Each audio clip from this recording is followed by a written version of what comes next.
In August of 1988, I was called a Nazi in an English class led by a progressive liberal. The same month that Rush Limbaugh came on the air. I never heard of Rush Limbaugh at the time, neither had my teacher, and yet the us versus them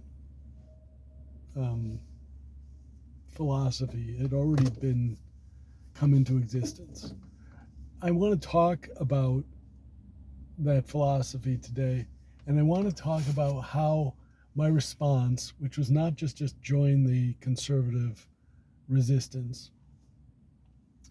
but instead figure out what has gone wrong with the 60s. I figured that out. I'm going to talk about that today.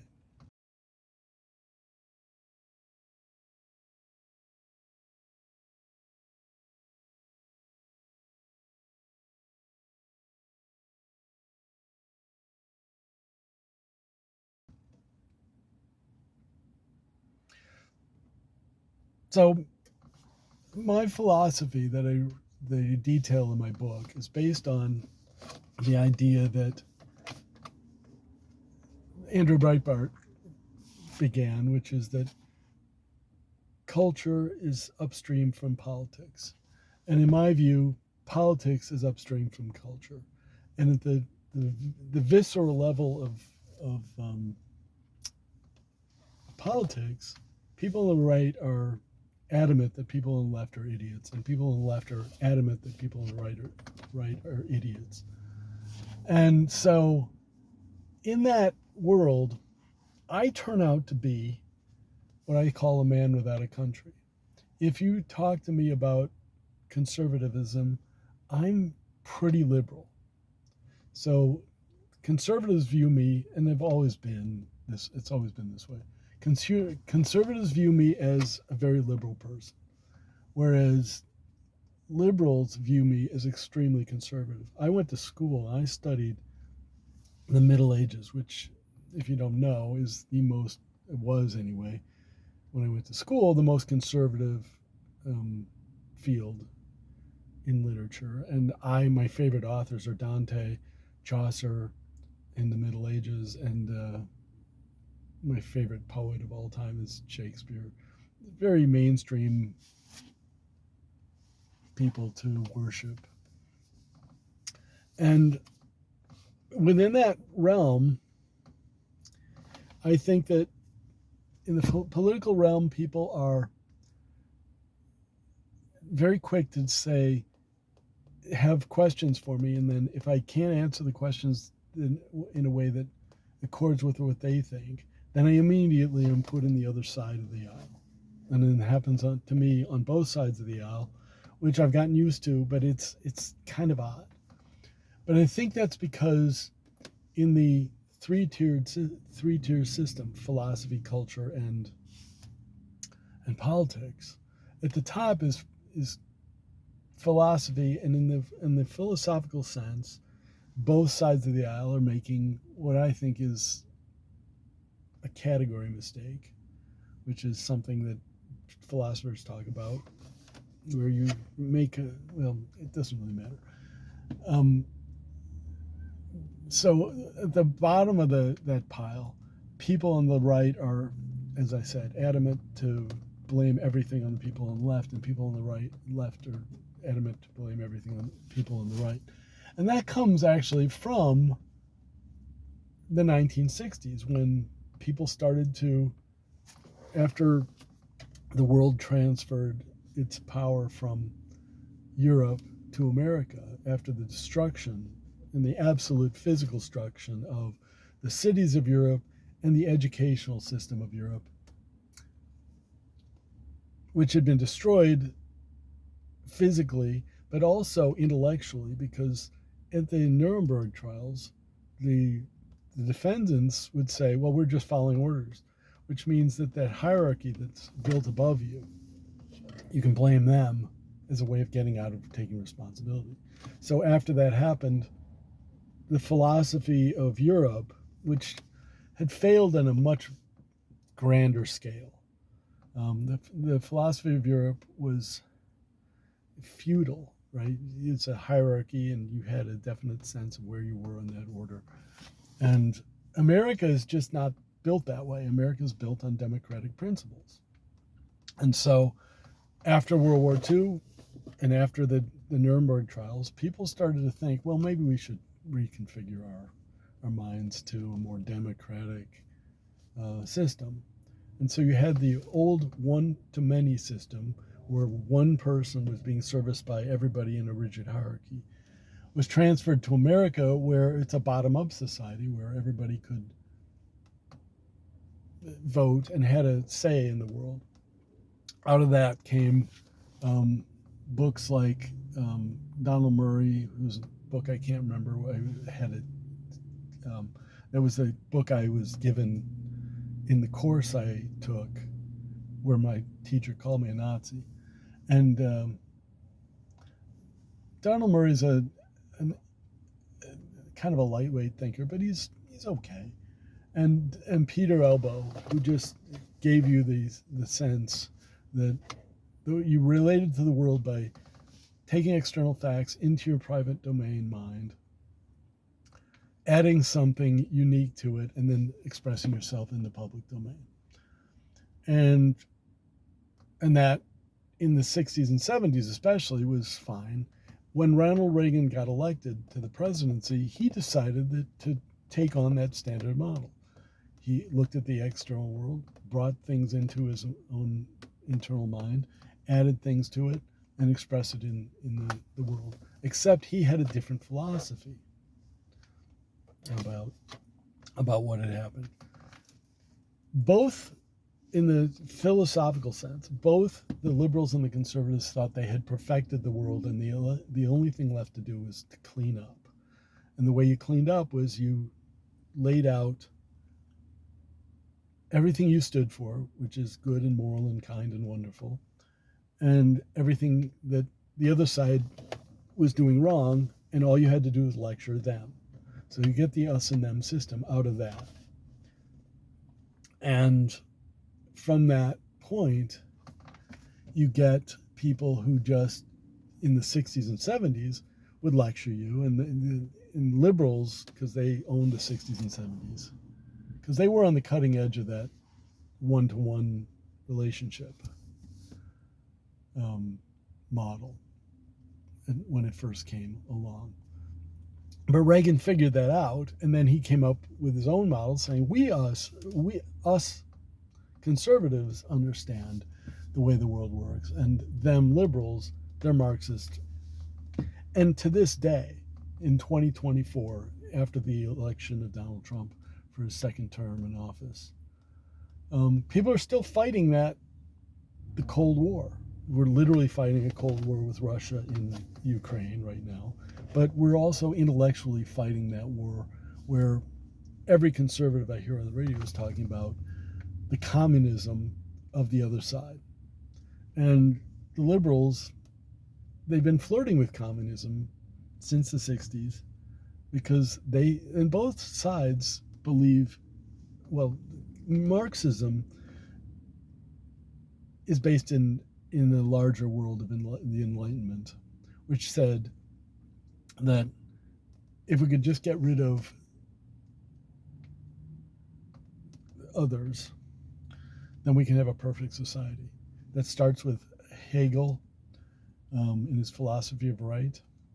It moves on to Marx, who inverted Hegel, but basically kept the perfect system in mind. And then over time, you get the critical theorists in the 30s who get worried that Hitler's come along, and so they have to adjust that philosophy because they thought that they didn't think there was a problem with perfection. They thought there was a problem with the way that Marx himself had dealt with that perfection. He didn't account for the idea of charisma and a personality like Mussolini or Hitler, who could, take control of things using irrational means. And so the only thing to do then was to, take control of double down on what you were doing. And so the idea of perfection is built into the standard model that he came up with in the 60s, particularly Elbow's model, but also Murray's model. Murray's such a flabby thinker that you can't really pin him down on things. You can pin down Elbow a little closer to what he's talking about, which is why I like to talk about him. And my book, by the way, stands outside of the major culture the same way those two books did in the 60s and 70s when they were written. They got incorporated into the major culture, but I think at this point, the education culture, which follows politics and media, in believing that us in politics, media, and academia are perfect, and the only problem is them that don't understand what we understand. We just need to correct them by lecturing to them, but not listening to them. In 2024 and in 2016, the Democrats were still playing that 60s tune, and I don't think it worked that well.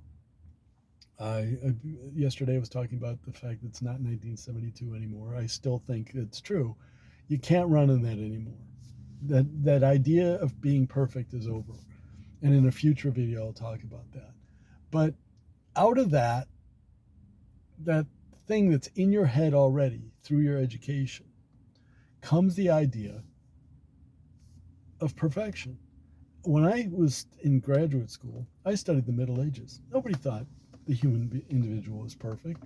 They thought they used your reason as far as you could to shore up your argument in a way that didn't have anything to do with you. It was something external to you that you were drawing in. In Aristotle, Aristotle came up with the idea of nature, had organized everything in a perfect static system, and then all you had to do in your life was to incorporate that perfect static system in your life, and everything would be okay. And that failed. But it failed in light of Descartes' sense that he knew that he could join ontology, which is your being, with your knowledge, your epistemology, in a single phrase. I think, knowledge, therefore I am, being.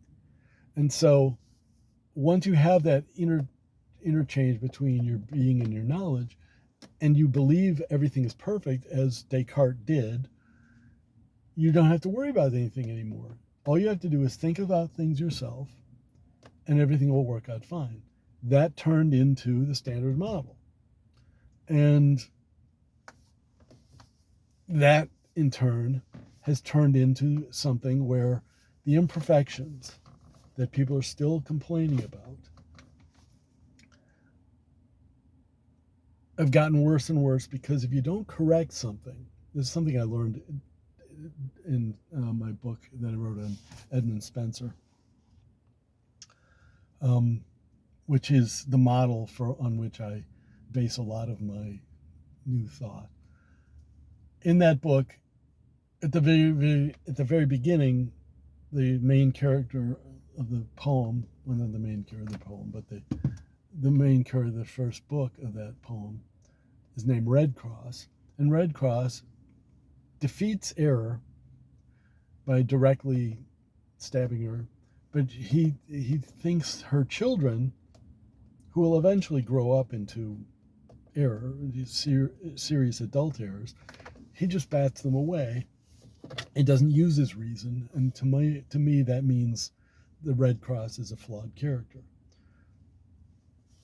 Now, having said that about my book, I'm the only person in the world who believes that Red Cross is a flawed character. If you look at the Spencer Encyclopedia, which is edited by a guy named A.C. Hamilton, one of my favorite literary critics of all time, A.C. Hamilton believes you can collapse everything into a single image in the same way that Descartes thought you could collapse everything into your own personal being. You didn't need God anymore. All you had to do, if you understood things correctly, is collapse the allegorical world, which is built on several different levels, into a single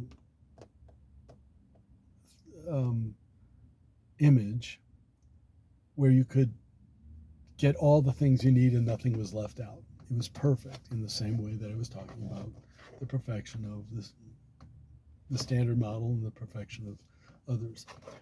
In my view,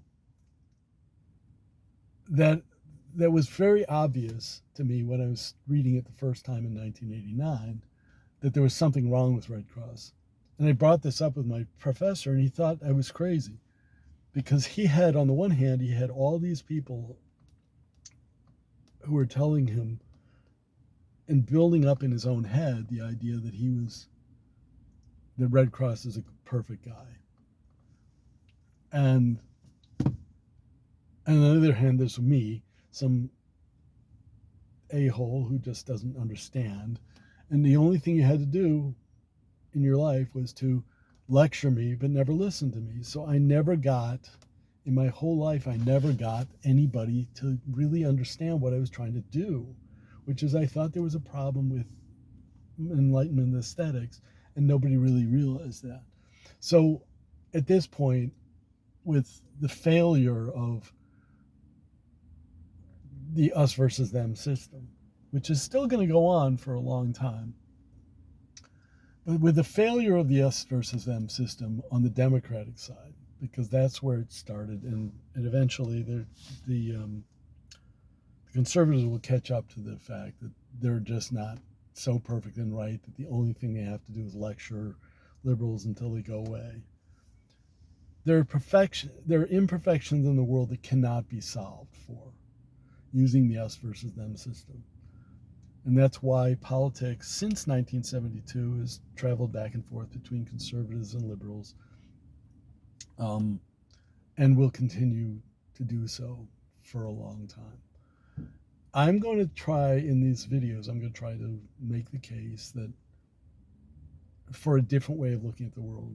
You can read about it if you want to in my book of Poker Tales, which is a fictional book about a kid who shows up in Las Vegas and with the old time us versus them system in his head, and he gets taken down really badly, and I think satisfactorily, by this old timer who came to Las Vegas and just understands how poker actually works. Not how you want it to work, but how it actually works. You can also read about it in my book on Spencer if you're academically minded. But I'm going to try and explain it to you guys in terms that you can understand without having to read such. I think my Poker Tales book is a good book, and I think my Spencer book is a good book, but it's very obscure. I'm going to try and explain it to you as a way of moving politics in general forward. Again, as I say, politics on its level is a fight for control of other people, of voters. It's always going to be us versus them.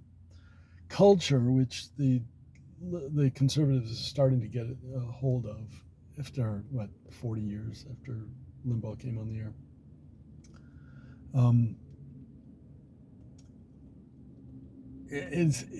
It's higher up on that level, but at the philosophical level, both sides of the political aisle are still working on this. Us know, them just need to be lectured to. That doesn't work.